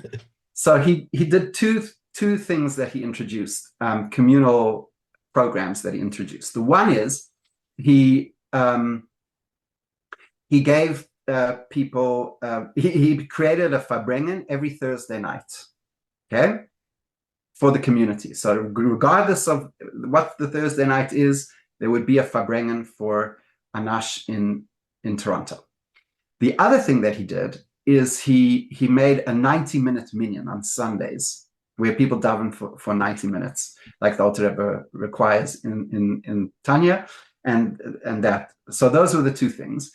And there's a very interesting Torontonian minhag that Toronto goes in for Shabbos Chazoin every year. It started one year, they went in, a bus of Torontonians went in for Shabbos Chazoin, which is quite interesting that you're taking a bus during the 9 days. It's interesting, but they went, and the Rebbe was very makarev, the people who came, and the Rebbe wrote afterwards to one of the shluchim here, I forget who, that this should become, he's looking forward to seeing them next year again for Shabbos Chazoin. So since then, which is probably around 30 odd years ago, 40 years ago, every year, busloads or carloads of Torontonians go to the Rebbe for Shabbos Chazoin. Pittsburgh goes Shabbos Nachamu. Okay, so it's not going to stay. Nachamu I get, but Chazoin is, but the Rebbe, it's not for me, it's the Rebbe wanted it. So they go to he wants to go, this younger man wants to go that year. So remember, it's like around July. It's exactly the time that I got my letter, around that time. He puts in a letter to the Igris that he wants to go with the community. And the Rebbe answers him, you've started so many activities recently, and he had just started this Farbrengen in the 90-minute minyan, communal activities. The Rebbe said, being there is closer than if you come here. So stay there. And then the Rebbe said, learn Shar Habitochon. Okay. So he understood that it was a clear hira that he should not go in to with the group, but it was also a clear, and so he wanted to learn Shar Habitochon. So he went to one or two of the shluchim, and they tried to learn Shar Habitochon. They couldn't make head or tails of it, and it did not succeed. Then, like 6 months later, I arrive in Toronto, right? And I come to Toronto and I meet this guy and I see he's like on fire. And I go like, I want to give a shir. What do you think I should give a shir in? Because I used to give shirim in Melbourne and they were, Baruch Hashem, somewhat successful. People attended and seemed to enjoy it. So what should I do? So he says, then he doesn't know I've got the letter to learn Shar Habitochon. I've been learning Shar Habitochon for 6 months. He's been trying to find a teacher of Shar Habitochon for 6 months. And at the same time, the Rebbe is telling both of us to do this. So he says, have you ever learned Shar Habitochon? And I said, yeah, actually, I have. He says, why did you give a shir on Shar Habitochon? So I gave that shir for 1 year. It took about a year, and we completed the entire I remember when that shir was going on. I remember that. Yeah, we started it a second time, and then COVID hit, and that was the end of that year. But we went through Shar Habitochon once. So how are you? So getting back to my question, so you're basically saying that before you were 40, you didn't really have the struggle, so you didn't have the opportunity to work it through? Is that what changed when you were 40? In other words, because you knew Shar Habitochon before then. What happened at 40 that you say essentially you had the serious struggle and now you had to do it for real? Is that what you're basically saying? Yeah, I think we know that divrei Torah anim b'makom echad v'shirim b'makom acher. We know that and I find this very often in my life, that there could be something in Torah which I've never come across, or if I have, in a very cursory manner, I've seen an inyan in Torah, right, a sugya or something. And then suddenly, I'll see that sugya everywhere. I'll learn a sicha, and the Rebbe is talking about it. I'll open up a Gemara, and the Gemara's ref can be explained by it. And it's everywhere. And I've spoken to people, and people say that this is quite a common occurrence, that you just suddenly see that. So I think the whole sugya of bitachon was something that I'd flirted with, and in a cursory external way, in a chitzonistic way, but I never really delved into the sugya of bitachon to the same degree that I did, from that point where the Rebbe said, start learning Shar Habitochon. And describe the delving into the sugya. What did that entail? Primarily, what text you're talking about? Shar Habitochon. Well, first of all, how much time per day, and was it a study or was it like a meditation, or what did you do to get into it? Well, I tend to, because I'm a bit of an extrovert, I think I learn a lot sometimes by teaching. But anyway, so I did learn Shar Habitochon in Australia without teaching it, in a kviistic way, half an hour, 45 minutes a day, the same 45 minutes, same half an hour a day. And I work. Now, and I'll tell you something, Shar Habitochon is a challenging work. The pshat of Shar Habitochon is challenging until you get used to it. Of Chovis Halavavis is challenging. So first of all, we know that Chovis Halavavis was not written in Lashon HaKodesh. It was written in a Jewish Arabic. And then it was only translated into Lashon HaKodesh later. And it was translated into Lashon HaKodesh in a way which is it's not like a Lashon HaKodesh. It's not Rashi or even Rambam or any of the things that we kind of are used to. It's a very unique style, which it's not a big deal. Like I find this with Meforshei Torah. The first time you learn a Meforish, the first time you learn an Yereim or a Ramban or any of the Kli Yakar, it's like a little bit difficult till you get into it. But once you get the style, and I guess the same as with Gemara and with any limud, once you get the style, then it becomes easier to learn it. And Shar Habitochon is no exception to that rule. You have to learn the style, and it is a thing. But once you get over that hurdle, so Shar Habitochon is very like I heard once that one of the previous Rosh Hashivas of Telz in pre-war, I think he was killed by the Nazis. He was martyred. When he said that he learned how to learn Gemara from Shar Habitochon. What he meant by that is Shar Habitochon, Rabbeinu Bechaya, the author of Shar Habitochon, he'll say things like there are 10 ways that the Baal Bitachon is different than an alchemist, a person who can take a base metal and turn it into gold, right? And there's 10 differences, and you have to really like hold kop. It takes a Gemara type of thinking to see the subtle, nuanced differences that Rabbeinu Bechaya has between one thing, one part of a list and another item on the list. Is alchemy a made-up thing? Is it magic? So that's the first thing you learn in Shar Habitochon. Yes, first thing. It puts a lot of people off right at the beginning. It's crazy that the Alter Rebbe put that everything that a goy does is from, even the positive is from Shalosh Klipos HaTameos in the first parak of Tanya, and the first one of the first brachas in Birchas HaShachar is Sholeh Sani Isha, and Shar Habitochon starts with alchemists. It's like all these things like. Couldn't you left that for later, and we could have had an easier time of introducing it to a skeptical audience. So let me tell you what I think about the alchemist in Shar Habitochon. A few things. First of all, the alchemists, that movement, so I did a little bit of research into them. It's very interesting. A lot of them, so there were two categories of alchemists. The one with pure forged, they were what's it called? Counterfeiters. Counterfeiters. They were pure counterfeiters, and that's why it was such a dangerous. Career, because what they were doing is they were flooding pretty much what governments all over the world did during COVID. They flooded the world with a lot of money, and the consequence of that is that inflation went up. Because if you have $10 in the world and you have 10 apples in the world, then each apple could be purchased for $1, right? But if you have $20 and 10 apples, you can now purchase each apple with $2 and still have enough to buy all the apples. That's how inflation works. A very simplistic way of putting it, but essentially that's what inflation is. When governments print money and release money into circulation, there's no more goods. There's just more money to buy those goods. And when there's more money to buy a finite amount of goods, the goods go down in price, and we call that inflation.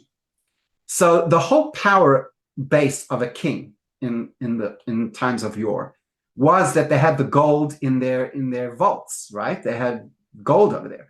So if a person was an alchemist and they were taking copper and they were doing forgery with the copper and making it look like it's gold in a way that nobody could tell that it was gold, what they were doing is flooding the market with gold, which meant that the gold in the king's vaults, in the king's treasure house, was getting devalued. So that's why alchemy was a crime punishable by death in most kingdoms, because it was treason.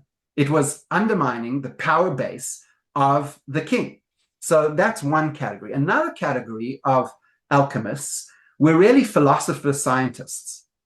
And the idea of turning a base metal, a cheap metal, into something that was expensive was really a metaphor for taking the basic characteristics of human beings and elevating those characteristics. So turning a human being from being an animal into a mensch, so to speak. So, and there was a lot of people that was their connection with alchemy. But I think in Shar Habitochon, the alchemist is a forger. He's a counterfeiter, and that's why, even though it sounds like the perfect job, it sounds like whenever he wants to buy something, he just prints money and he goes and he purchases whatever he wants. So there's nothing that's denied him. But Rabbeinu Bechaya says, no, if you look at it, you'll see that there are 10 trials and tribulations, 10 negative effects of being a counterfeiter that a Baal bitachon doesn't have. So the Baal bitachon has the exact same advantage as the counterfeiter. Whenever he wants something, Hashem gives it to him. So he never lacks anything. But then on the other hand, he doesn't have the downside of everything that the counterfeiter has, which is that the king basically wants to have him killed. So he has to keep moving places, and he can never form friendships. He can never take pride in his work. He's always on the run, and he's always doing things, with looking over his shoulder to see if anybody's. In your experience, is bitachon something that you can get over the anxiety by studying, or does it take more than just studying? In other words, you mentioned before das, but so how do you go from learning Shar Habitochon to removing your anxiety? That's a great question. You have to practice bitachon. Bitachon is not going to be there when you need it, if you're not practicing it when you don't need it. So I tell a story. Like? What's that? What's practicing look like? Yeah. So I tell a story in the book. And the story is that there's this gentleman who has a wristwatch. And the wristwatch falls. By mistake, it falls down onto the floor. And he lifts it up and he looks at this expensive wristwatch, and it has stopped working. So he takes it to a jeweler to get it repaired. And he tells the jeweler, I dropped the wristwatch. And because I dropped the wristwatch, it stopped working. So the jeweler says, it needs a new battery. And the man says, no, you don't understand. I dropped the watch. That's why it stopped working. So when I dropped it, something must have broken. And the jeweler says, no, you don't understand. It needs a replacement of the battery. So he said, how so? So the jeweler explains, he says like this, look, your battery was getting weaker, but it was strong enough while the watch was in motion to keep it in motion. When you dropped it for a split second or whatever, because of the impact of the watch falling onto the floor, it stopped working. When it stopped working, now the battery needs enough power to get it working again that it doesn't have. It doesn't have that power. So I use this as a metaphor, and I say this is bitachon. You need bitachon. You need to practice bitachon in small things. So it could be small things like you're looking for a parking spot, as trivial as that.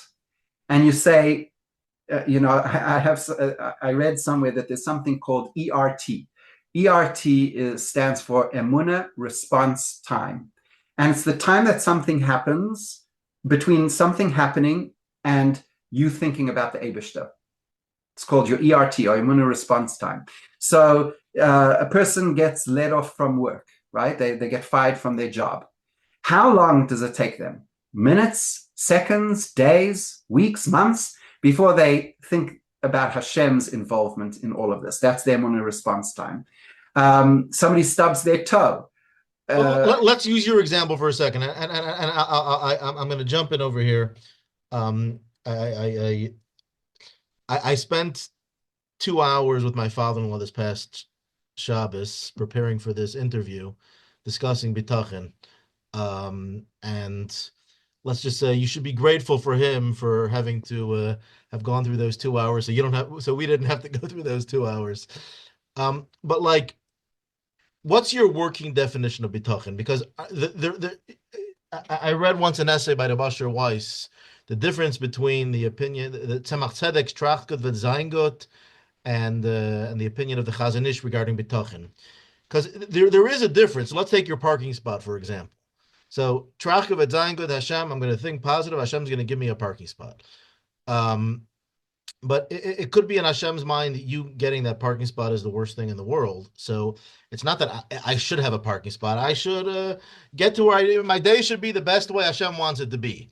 So getting specific with bitachon about the parking spot, what's your working definition of bitachon? Because my understanding is that the Chazon Ish, the way he reads the Shar Habitochon, which you've studied much more than me, is that, it's going to be good, whatever good means. And it seems like the story with Tzemach Tzedek and Michal de Bliner was a much more specified bitachon. So in the case of Michal de Bliner, someone was sick, so that's a little more definitive. But how do you apply that to a parking spot? Okay, great question. So there's a Gemara in Brachas on Daf Samach, in Brachas, Samach Amad Aleph, I think, where the Gemara says a fascinating incident. The Gemara says that Hillel was returning back from his travels, and he heard crying coming from a house in his shtetl, in his village where he lived. So he's returning from a trip, and he hears this screaming, this awful cry come out from one of the homes inside his village. And he says, it is definitely not coming from my house. And that is indeed what happens. He goes and he sees that it's not coming from his house. So how would the Chazon Ish explain that? I think the Chazon Ish would explain that Gemara as follows. The Chazon Ish's definition of bitachon, as you correctly said, is more what is my definition of emunah, actually. It's acceptance. It is, I accept the whatever Hashem gives, because Hashem is doing it for my good, for sure, and I just don't have the insight to understand why it's good for me. So that's the Chazon Ish's definition of bitachon. You wrote a whole sefer on it. It's called Emunah Bitachon. You studied that sefer? Yes, I have. Okay. Will we take out that part of the recording? Yes. If you wish. I'm not. So in Emunah Bitachon, the Chazon Ish says, I believe, he doesn't address this Gemara. He doesn't address the Gemara, but I would say that he would explain the Gemara as follows, that this definitely is not emanating from my house, because if some traumatic event would have happened in my house, my children wouldn't cry out in pain, because they have such bitachon, they would accept it with equanimity, they would accept it with simcha, and they would know that even though they don't understand it, it's coming from Hashem, and therefore there would be no crying out with pain. That's how Hillel, the Chazon Ish, would explain it. The Chassidish explanation of bitachon would say that it was because he had absolute bitachon, that Hillel had absolute bitachon, that it wasn't emanating from his home, that the cry wasn't coming from his home. Because he had that absolute bitachon, he knew for sure that the bitachon itself would protect him and would not, it would not be coming from his home. because bitachon has a protective quality. And the Baal Shem Tov said that if they want to punish a person, Rahman al from Shamayim, the first thing they have to do is remove the bitachon.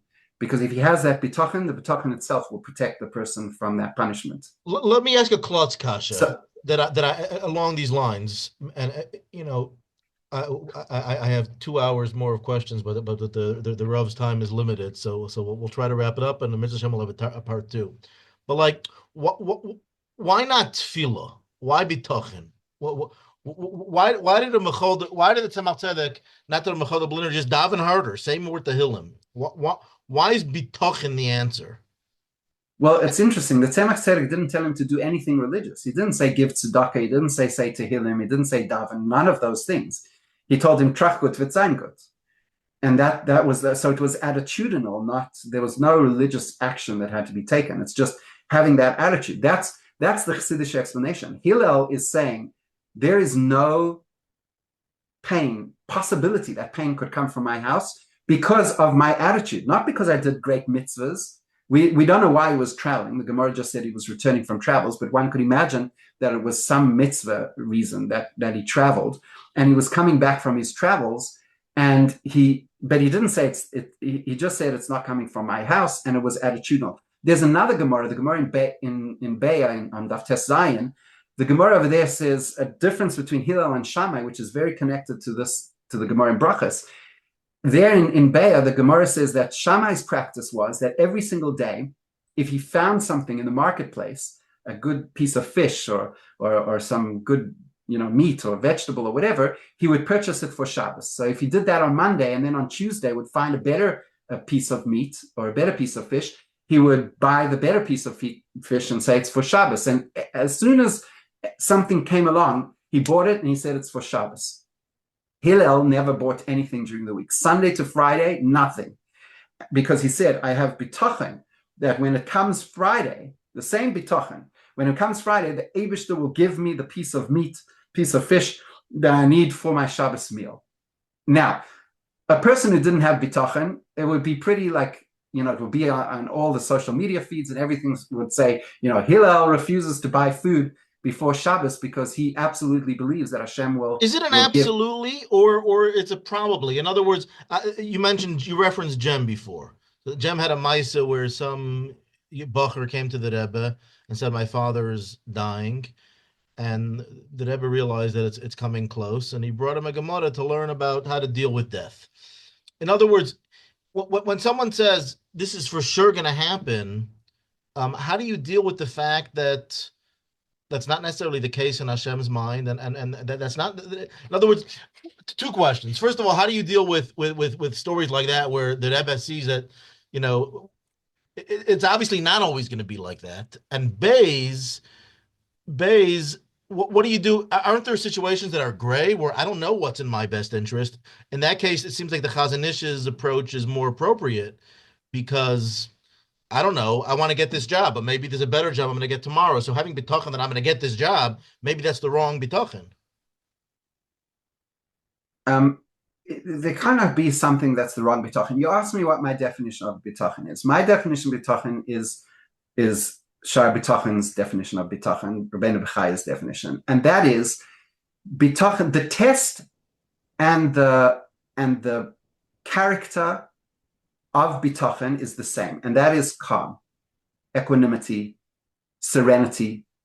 If you're nervous about something, if you're nervous that you're going to be lacking something, that Hashem isn't going to give you your basic necessities, if you're nervous about that, that is a sign of lack of bitachon, and that is lack of bitachon.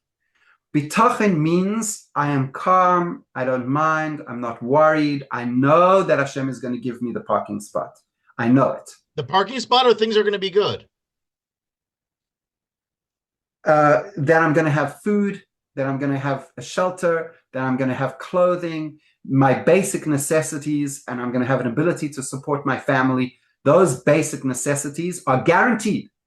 You don't have to daven for them. You don't have to do a mitzvah to deserve them. They are guaranteed. that's bitachon. I mean, you referenced the parking spot story in your book, where not getting the parking spot was actually better, more in the Rov's advantage. I think the car got smashed. So, Yeah. I agree with you that the chayvus halavavos is bitachon, that I'm going to have what my needs. What my specific needs are, that isn't that more vague. The Tzemach Tzedek seems to take it a step further, where I'm crystallizing that. And is that all? Could that always work? It always works. No, in other words, is that always the appropriate perspective for every situation? If someone's sick, no, it's not always the appropriate perspective, because sometimes we have luxuries. We want luxuries. Luxuries are not guaranteed. Luxuries don't absolutely come to you if you have bitachon. There's no guarantee for luxuries. For that, you would need tefillah. For that, you would need, to deserve it, like to give tzedakah, to be a bal tzedakah. So if you're bal tzedakah, then Hashem considers you a good steward of the money, and you get more of it. But bitachon is for the basic necessities, and bitachon you don't need a daven for. But besides that, davening is also very different. Davening is an internal work. It's an avodah. It's you connecting. It's thinking about yourself, about the Eibishter, and then connecting those two together. So tefillah is inner work to improve your midos, and it's connection work to connect to the Eibishter. The word tefillah means to connect, to bind. So it's about connecting with your inner self, about connecting with Hashem. Bitachon is about being calm and serene, because you are sure that Hashem is going to provide you with your necessities and with your needs. They're two quite different things. One is much more of like an active, connecting kind of energy, and the other one is more of a calm, serene, at peace. Being at peace type of energy. Okay, I'd like to thank Rabbi Jacks very much for your time. I have a list of books that I read on a regular basis, and I'm going to be adding this to that list. I could definitely use more bitachon with the price of eggs being $10. If I could just ask, if to help boost the algorithm on Amazon and to make sure that the book gets to as many people as possible, if people would like to purchase the book. It's called Stress Less, Prosper More. There's a book called Stress Less, Don't Panic or something. I don't know. But if they could go to Amazon, order the book, the ebook or the printed work, whichever is better, and read it and give it a review, that is so helpful to me. It'll get the message out, and hopefully we can impact more ladies like that lady in Australia who is coming back through the book to Yiddishkeit. I think it's a message that the world needs to hear, and the more we can get that message out of bitachon and how bitachon can be so helpful, I think the world will be a better place for it. Yeah, and thank you so much when you order the book, you actually get a free audio version on page 7. It gives you how to get that. What would be your takeaway message to Anash and to those that are listening to this podcast? What would be your final thoughts? I think we have to be the ambassadors of bitachon and light, just like in everything where the Rebbe made us that. The Rebbe spoke about bitachon being something that we should encourage even non-Jewish people to develop. That's also an important thing for Bnei Noach to develop. So I think we are lubavitchers. We have this incredible gem, which is bitachon and Shar Habitochon, with a beautiful, beautiful English translation that Kahas made, the white translation. Let's learn bitachon for ourselves, and as lubavitchers, let's share that great, amazing gift with the world. Yeah, and for shluchim, probably one of the biggest struggles in the world is anxiety, and this is the Torah answer to how to deal with that struggle. Rabbi Jacks, thank you for your time. Thank you so much, Rabbi Bais Din. This was such fun, and I am totally up for doing a part 2. Okay, Kultiv. Very good. This podcast is sponsored by Smichas Chaver Chabad, Halacha U and Women's Halacha Circle. in over 100 communities around the world. Halacha for everyone. Halacha curriculum that we provide for your community to teach the halachas, to engage people in halacha, to make halacha interesting. We have Smichas Chaver Chabad for Anash communities. For those that have a yeshiva background, we have Halacha U, which are advanced courses being taught in Chabad houses around the world. For those that don't have a yeshiva background but want serious, roll up your sleeve learning, super engaging, take them through the journey of the halacha down to the super, super practical. Every 6 months is a new topic. After Pesach, we are starting the sugya of workplace halachas, the laws of ribis, the laws of baltolin, paying your workers on time, and the laws of yichud. Fascinating sugyas. We have it on various levels for those that have a yeshiva background, those that don't have a yeshiva background, for women as well. Check out scpchabad.org or halachayu.org. Click join to schedule a meeting with me to learn more. This podcast is sponsored by Kollel Aliba de Hilchasa, a brand new Kollel with the Rosh Kollel, Rav Yaakov Goldstein, Sgan Rosh Kollel, Rav Menachem Rottenberg, Menal Poyel, Rav Mendel Weisfish, all active, experienced Moide Hayra. Follows an 8-year syllabus. Every 6 months is a new topic, broken up into subtopics. Until Pesach, we're learning the halachas of Hilchas Avelus and Bikur Cholim. After Pesach, we're learning workplace halacha, Hilchas Ribis, Hilchas Baltolin, and Hilchas Yichud. It's a serious learning Gemara, Shulchan Aruch inside. 3 hours a week of Chavrusa learning. We help find you a Chavrusa, set up a Chavrusa. And then there's 2 in-depth shiurim per week, 2 live shiurim per week. And it's serious learning. Someone that has a busy schedule, 3 to 5 hours a week. Schedule a conversation with the Manal Poyel today at kolelad.com. If you've reached this part of the video, you probably enjoyed it. Please consider donating a video or many videos to help us continue doing these amazing interviews. Or you may do it in honor of someone, in memory of someone. It's all good. Hope you enjoyed and see you in the next video. Hey there, do you know anyone that needs coaching? Or do you know someone that needs coaching? Well, you're in luck because I'm starting to coach now. And first session is free. Yes, you heard right, free. You can get a taste of my style by my first few videos. They're pretty good. You can reach out to me at levisocialhome.com, which is also found in the description.